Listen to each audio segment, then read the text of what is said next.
You know what? I've played enough of these games. I think I can give an actual opinion on this.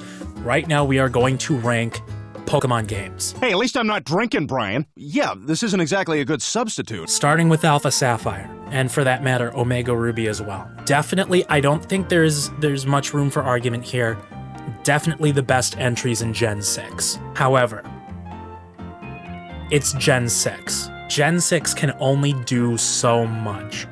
And although these were good games, I had a lot of fun with these games. I liked how they iterated on what Gen 6 started, how they refined the engine, and how they included a lot of really cool Mega Evolutions. But it's only Gen 6.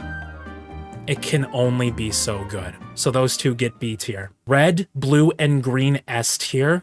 From a functional in-game design standpoint, Generation 1 is the worst generation.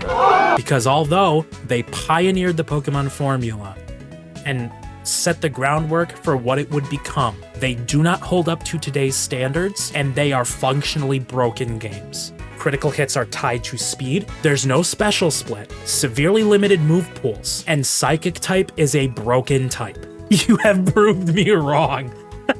To be fair, to give them their credit, I still had a lot of fun with Gen 1 when I played it, but I had fun with Gen 1 in spite of its shortcomings, not because of them. And again, to be fair, even though Gen 1 is the worst, Gen 2 is not that much better. A lot of what was wrong with Generation 1 was not fixed with Generation 2. Psychic type was nerfed a bit with the addition of Dark type. Yeah, Yellow was the version I played, and if you were to play any of the Generation 1 games, I would say play Yellow.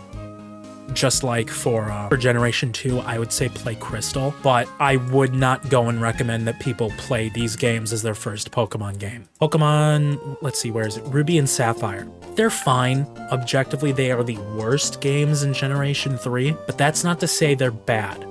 That's just to say that Fire Red and Leaf Green and Emerald are much better, and as such, they belong in B tier. Oh, you've only ever played Generation 1? I would strongly recommend trying a generation I will mention later. I'm gonna be honest. I was not a fan of Sinnoh. How can you even say that? Especially original Gen 4 Sinnoh. Diamond and Pearl Sinnoh. The pacing of the game feels like it takes way too long to take off, and the availability of fire types is abysmal. You have the starter, and you have the Rapidash line, maybe Houndoom, and unless you're playing Platinum, that's it, I think. Functionally, they are better than base Gen 3. I will give them that. But I feel like they required a lot more fine-tuning. The DS engine required a lot more fine-tuning in terms of general gameplay pacing that didn't come until later. So base Diamond and Pearl, I would say are B tier, and I would say Heart Gold, Soul Silver, and Platinum, just from a functional standpoint, just barely squeak it into A tier. In terms of story, I would say Heart Gold and Soul Silver are way overrated. I like them, but the story is really lackluster. You have the struggles of Team Rocket returning, and then the cutscene that summons Lugia and or Ho-Oh, and that's pretty much it. So that brings us to Generation 5. From an objective standpoint, I think Generation 5 is the best in the series, in two very specific ways. Black and White, I think, have the best story in the series. Black 2 and White 2, while still having a pretty good story, have the best gameplay in the series. The best gameplay loop and engine. I would kill to see a modern game that still maintains a similar art style to Black and White and Black 2 and White 2, while still bringing in stuff like Mega Evolutions and other quality of life changes that came in with Generation 6, 7, and 8. As for Generation 6, the rest of Gen 6, X and Y had a lot of potential, being the first 3D entries in the series, and it feels like there could be something really special with the plot, with the philosophical question that Lysander brings up with what might become of the world if the status quo is maintained. However, I don't think that specialness ever really gets developed. Not to mention, it doesn't hold up by today's standards. So although gameplay-wise I enjoy them more than Ruby and Sapphire, I don't think they make it above C tier. Which brings us to Gen 7.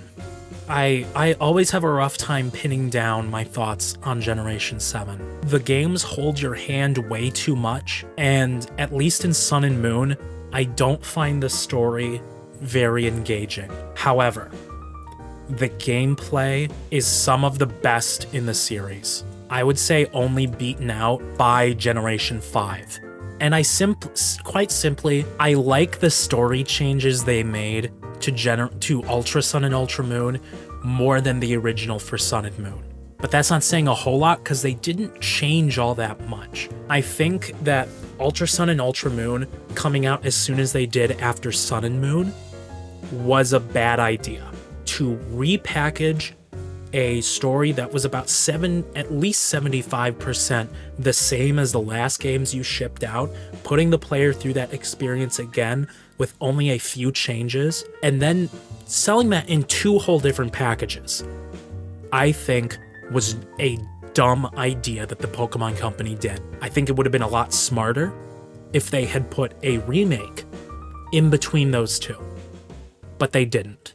Instead, what they gave us were Let's Go Pikachu and Let's Go Eevee afterward. Now, while the art style of these games, I think is really, it's nice. It's a nice medium between the high fidelity graphics that the Switch is capable of and what we know and love from Generation 7. And I like how they incorporated Let's Go style gameplay to the traditional formula, but these games are way too easy. And because of that, I cannot recommend them. I just simply can't recommend them over Fire Red and Leaf Green in how you experience Kanto for the first time. Sword and Shield are not on this list, but I'm going to talk about them anyway. I know this is an unpopular opinion, but I enjoyed Sword and Shield. I really like the quality of life changes in terms of building competitive teams that they added to the game. Quite frankly, building a competitive team has never been easier than before. Hold on, let me restructure that sentence so it makes sense. Building a competitive team in Sword and Shield is the easiest it has ever been, and I really like that they did that in Sword and Shield. The story is boring, not as boring as X and Y, and I like how they embedded the gym challenge into Galar's culture much more seamlessly than they had done ever before, and I would even argue more so than how they embedded the Island Challenge into the Alola games. However, I think the games needed another year for development, not only to incorporate all the DLC into the base game as a proper post game, because the one thing that I do agree with a lot of people on is that the base post game in Sword and Shield with, let's look it up right now, Sword, Word, and Shieldbird. These 2 characters, they fucking suck. Just look at this character design. Really?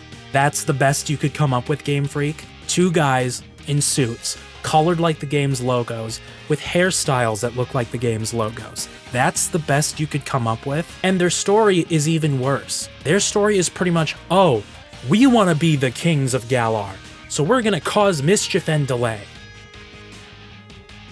That's it? I paid $60 for this? For all those reasons, I would put Sword and Shield right in between Omega Ruby and Alpha Sapphire and Emerald. Top 10 Pokemon that can beat Goku. Number 10, Bidoof. And I think with that, we are going to end stream there.